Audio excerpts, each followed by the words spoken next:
While they are the dominant terrestrial animals today, mammals lived in the shadows of the dinosaurs for most of the Mesozoic era, which lasted between 252 to 66 million years ago. Only the most exceptional mammals reached the size of a large badger, in a world home to reptilian predators the size of elephants, and herbivores the size of whales. It is little wonder why the Mesozoic era is often called the Age of Reptiles. However, the first period of the Mesozoic, the Triassic, was very different. Most of the large terrestrial reptiles were not yet dinosaurs, and an important, if shrinking, part of the megafauna looked very similar to mammals. Among them was the dog-like Cynognathus, a medium-sized predator whose lifestyle was far removed from those of the shrew-like mammals typical of the rest of the Mesozoic era. Cynognathus was not a true mammal, which wouldn't evolve until tens of millions of years after it, but it was a close relative, belonging to the more inclusive clade Cynodontia. Early cynodonts like Cynognathus already had many of the traits associated with mammals, although they still retained some primitive traits such as semi-sprawling forelimbs and thicker, stubbier tails. During Cynognathus's time, the world's ecosystems were undergoing a major faunal turnover event. Cynodonts and other relatives of mammals who are united within the clade Synapsida were gradually being outcompeted by a clade of reptiles called archosauromorphs, the branch of reptiles that eventually gave rise to crocodilians and dinosaurs.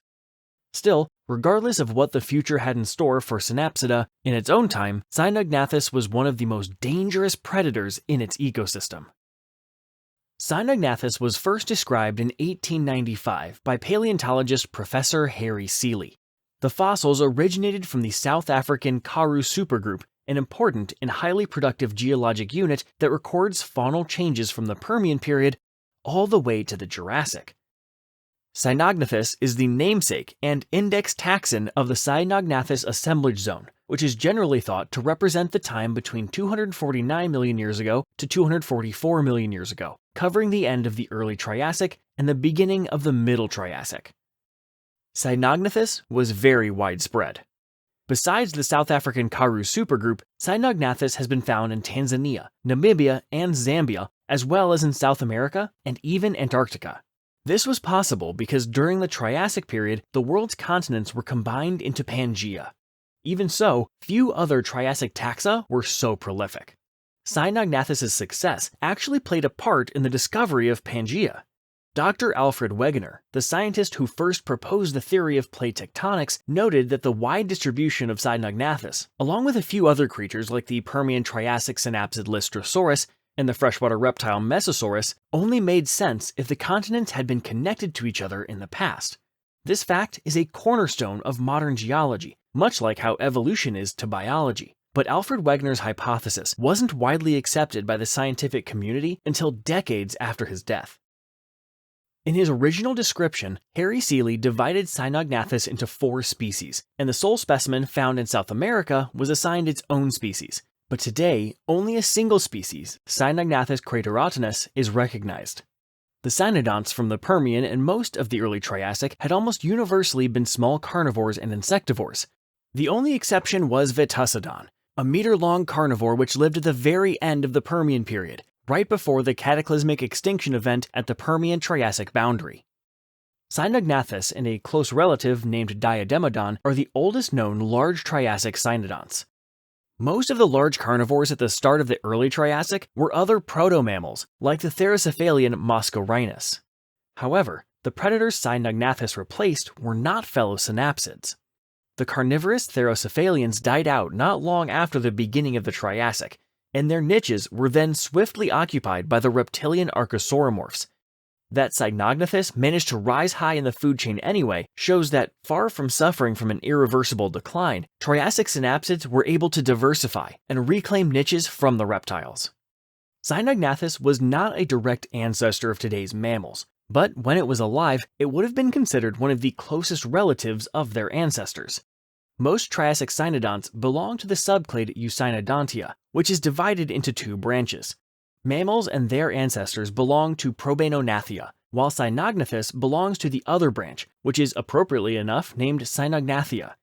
They are thought to have split from each other during the early Triassic, and Cynognathus is the most basal known Cynognathian, and therefore the one closest to what their last common ancestor with mammals looked like.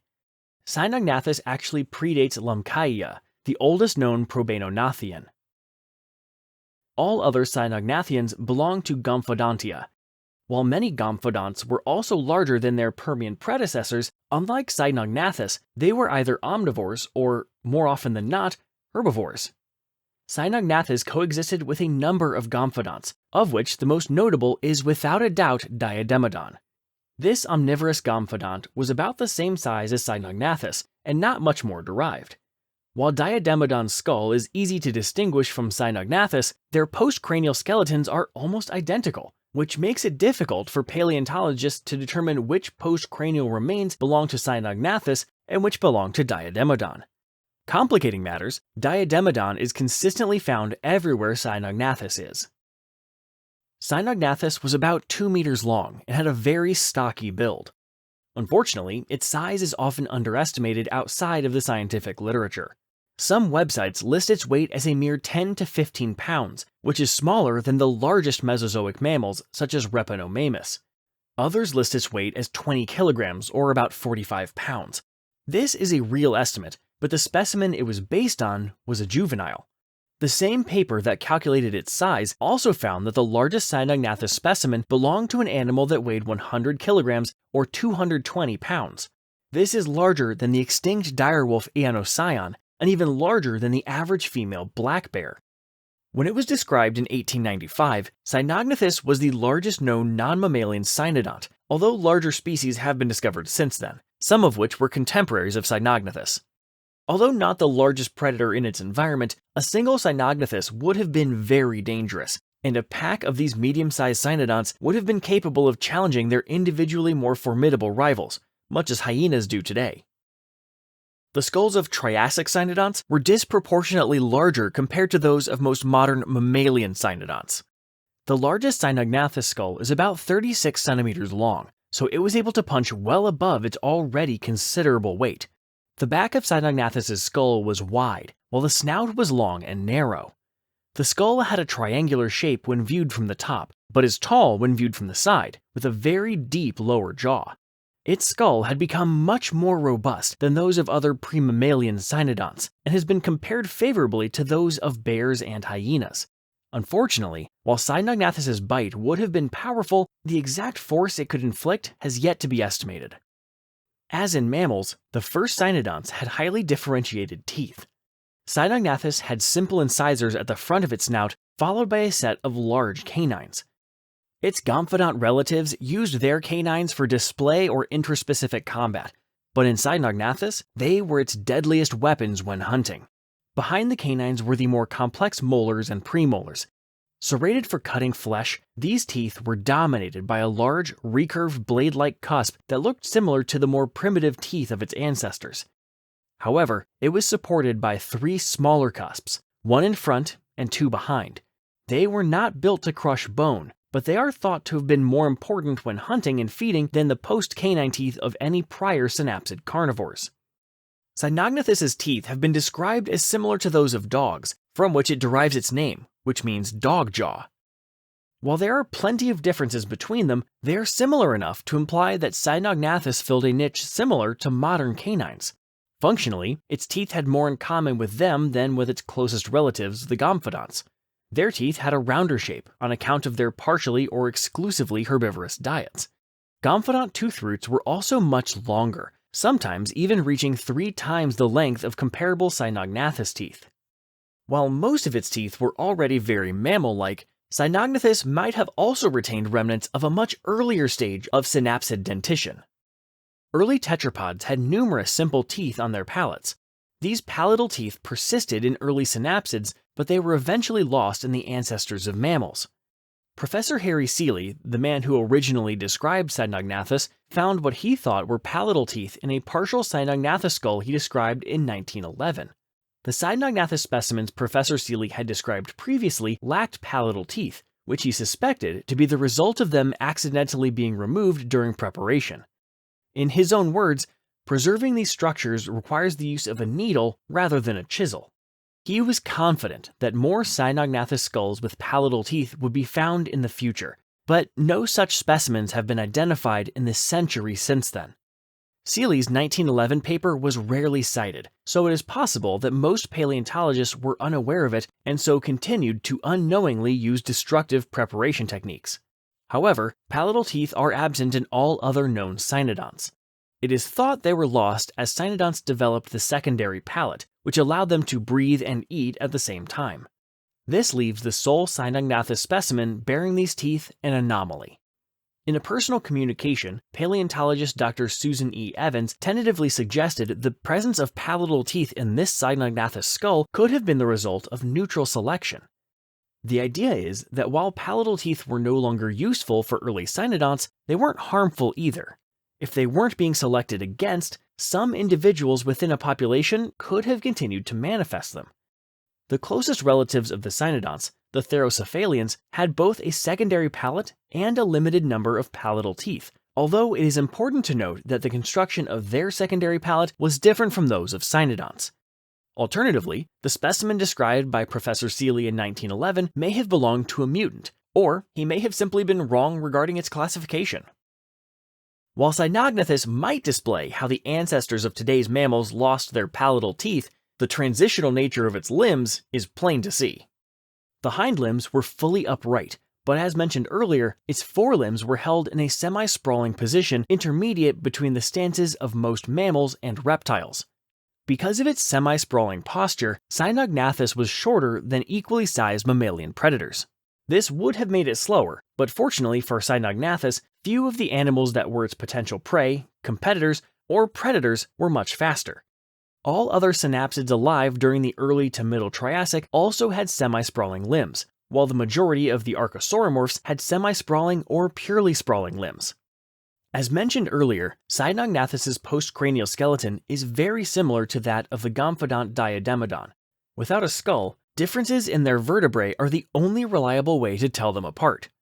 It has been proposed that Cynognathus and Diademodon may also be able to be distinguished based on traits of the femurs and humerus, but the relevant features are not consistent across the various Cynognathus specimens. While almost indistinguishable on the outside, the interior makeup of their bones is very different from each other. The bones of Cynognathus are more vascularized, implying it possessed a higher metabolism than its omnivorous cousin. This is in keeping with the trend that carnivorous synapsids tended to have higher metabolic rates than herbivorous species, at least before the evolution of mammals. In spite of its higher energy demands, Cynognathus appears to have been acquiring more food relative to its needs and with more consistency compared to Diademodon. The bones of Diademodon contain numerous growth rings, indicating its growth was continuously halted, likely in response to annual environmental conditions. In contrast, the growth of Cynognathus was continuous. Likewise, although they lived in the exact same environments, the oxygen isotopes in Diademodon teeth, which were connected to its diet, varies depending on when a given part of the tooth was formed, following a clear seasonal cycle. The oxygen isotopes found in Cynognathus teeth are much more consistent, matching the evidence from its bone histology. These protomammals lived in highly seasonal, semi-arid environments with distinct wet and dry seasons. While Diademodon seems to have struggled during the dry season, Cynognathus's food supply was more stable throughout the year. Because of its higher metabolism, Cynognathus had a relatively high growth rate, and since its growth was also uninterrupted, it was able to reach adulthood much faster than Diademodon. This is how modern mammals grow, but in some ways, Cynognathus's growth strategy had more in common with reptiles. One Cynognathus bone, whose owner is the oldest of the individuals whose histology has been examined thus far, shows signs of growing long after reaching adulthood. This growth occurred at a slower rate, and unlike the rest of the bone, is divided into growth rings.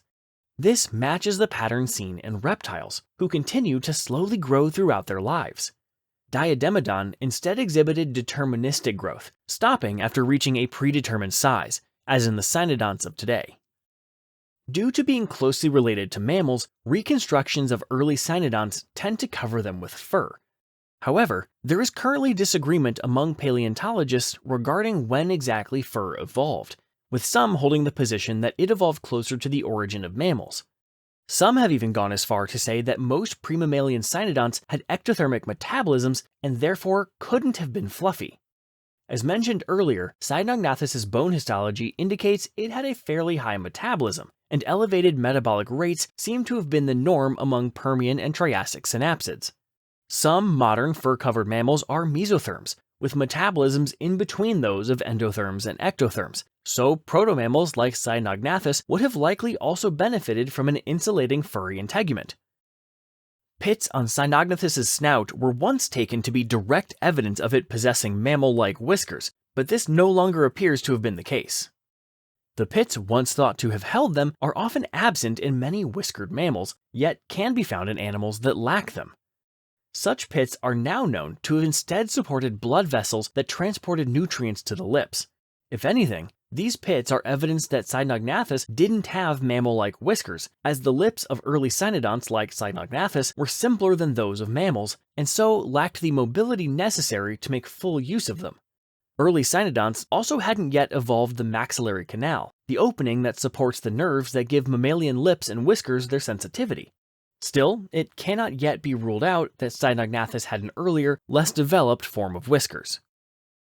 As mentioned earlier, it has generally been accepted that the Cynognathus assemblage zone records the time between 249 to 244 million years ago, starting at the end of the very brief early Triassic and extending into the first third of the, still relatively short by the standards of a geologic epoch, Middle Triassic. Indeed, the assemblage is held as a model of Middle Triassic terrestrial ecosystems. However, absolute ages derived from radiometric dating are unavailable for the Cynognathus assemblage zone, or most of the other formations Cynognathus is found in, creating uncertainty regarding its precise age. The age of the formations has primarily been established using biostratigraphy, a technique which estimates the age of a formation based on the fossils found within it.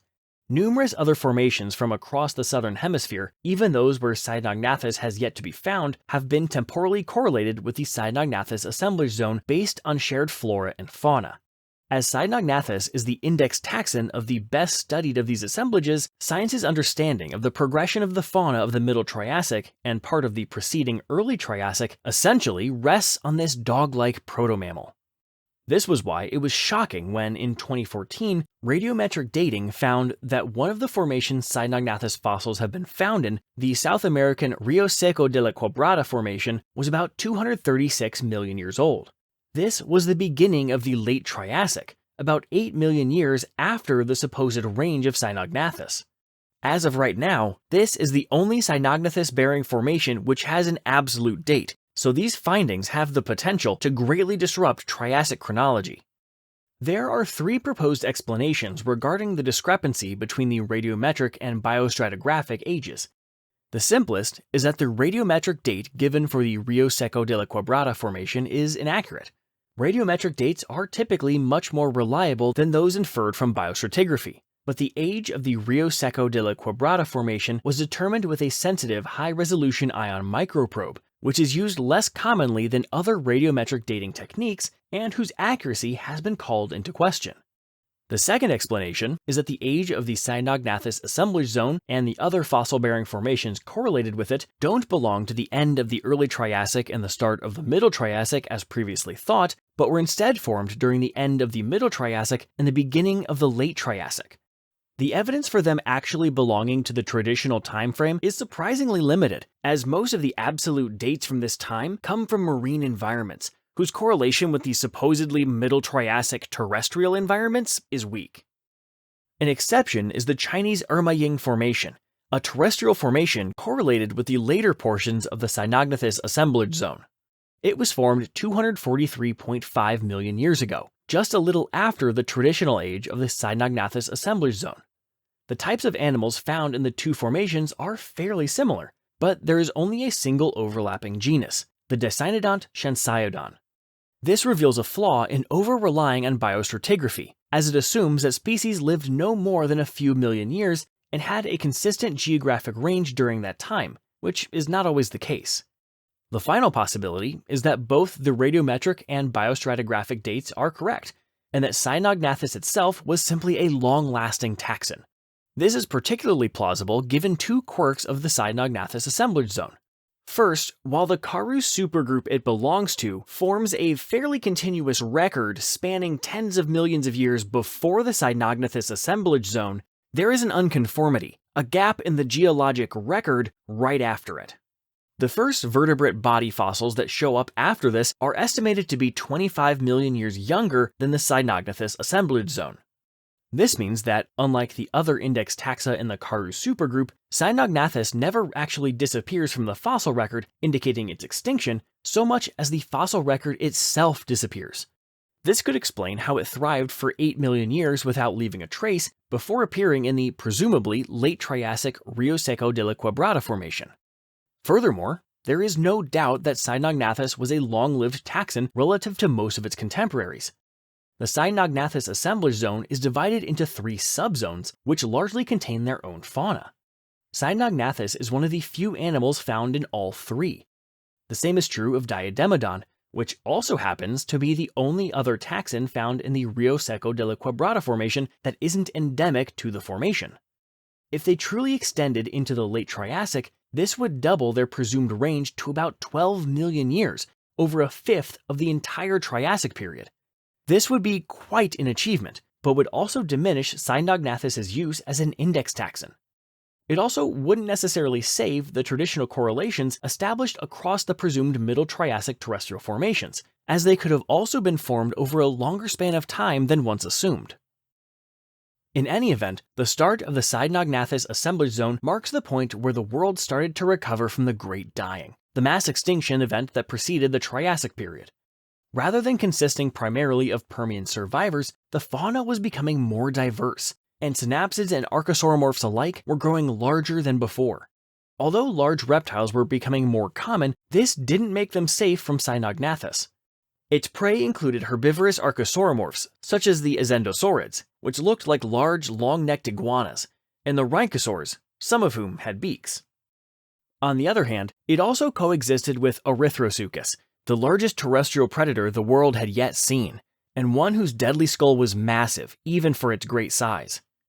Cynognathus also lived alongside a smaller but still dangerous relative of Erythrosuchus named Gargania. These were basal archosauromorphs, who, just like the synapsids, would be overshadowed by a single branch of Archosauromorpha called Archosauria during the Late Triassic. Archosaurs had more upright limbs and included the dinosaurs among their number, although the dinosaurs themselves would not become the dominant animals until after the end of the Triassic period. While seemingly absent in the Cynognathus assemblage zone, archosaur fossils have been found alongside Cynognathus in the Tanzanian manda beds. These include Mandasuchus and the 5-meter-long Mambawakale. These carnivores were pseudosuchians, meaning they were distant relatives of crocodilians. Members of the branch that includes dinosaurs, Ava metatarsalia, are also present in the manda beds. Among them is the basal teleocrator, a medium-sized predator. A more fleet-footed species was the Coelosaur acilosaurus. Coelosaurs have traditionally been considered the closest relatives of the dinosaurs, but a growing number of paleontologists instead consider them to be early Ornithischian dinosaurs. Another archosaur from the manda beds, Neosasaurus, may also be a dinosaur. If so, it and a Coelosaurus would be the oldest known members of Dinosauria, and the only dinosaurs known to have been contemporaries of Cynognathus. It was more than large enough to kill an adult Coelosaurus, the opposite of the predator-prey relationship between dinosaurs and mammals that would become typical of the rest of the Mesozoic era.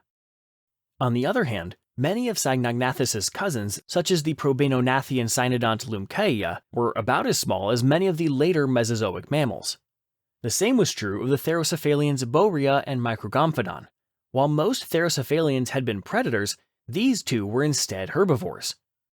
Fossils of a larger Therocephalian, one only slightly smaller than the preceding apex predator Muscarines, have been found in Middle Triassic Antarctica, although its diet is currently a mystery.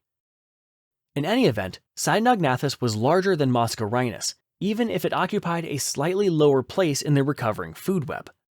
Therocephalians don't appear at all in the final subzone of the Cynognathus assemblage zone or in any later fossil assemblages, which has been seen as a sign of Synapsida's decline. Therocephalia had been one of only 3 branches of synapsids to survive the Permian mass extinction, and with their demise, this left only the cynodonts and the less mammal-like dicynodonts. Dicynodonts were the dominant herbivores of Cynognathus's time. They are characterized by their mostly toothless beaks and a pair of large tusks, which some species such as Euphutocyclops replaced with bony extensions of the maxilla. Most of the contemporary Dicynodonts were large to medium-sized animals, although the basal Combusia was a small gopher-like creature. A more typical Triassic Dicynodont was Carnivore, who was one of the largest herbivores in its environment. Cynognathus and Diademodon represented the first time cynodonts grew in size since the Permian period, dwarfing even Vetusodon, but larger species came to surpass them even within their own time. Among these was Titanogomphodon, a giant herbivorous relative of Diademodon. Another contemporary cynodont larger than Cynognathus was Impedens. This giant gomphodon was an omnivore and can be seen as a Triassic analog to a bear. However, the largest meat-eating cynodont Cynognathus coexisted with is an unfortunately currently undescribed species that was as large as a tiger. While its place within Cynodontia is currently unclear, it may have been to Cynognathus what Titanogomphodon was to Diademodon.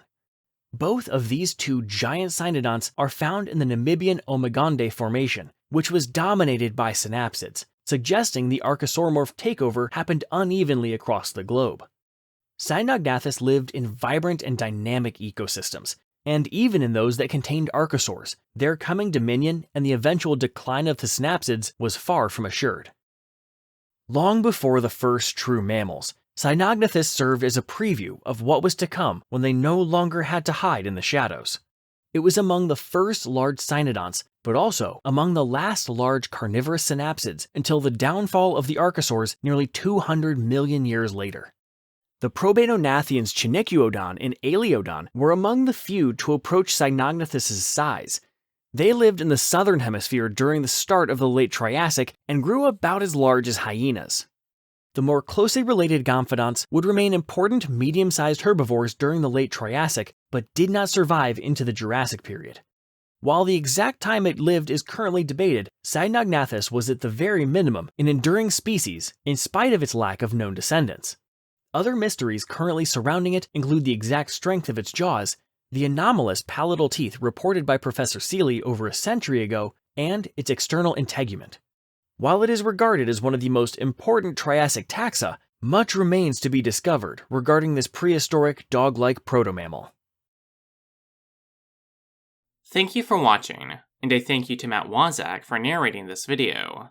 To Dr. Susan E. Evans, who provided valuable insights regarding the possible nature of Cynognathus's purported palatal teeth, and to Literally Miguel for creating illustrations specifically for this video. If you enjoyed it, please remember to hit the like button, and consider subscribing if you'd like to see more. If you'd like to support this channel more directly, you can join my Patreon, where you'll have access to polls to select the topics of future videos. Finally, be sure to have a great day.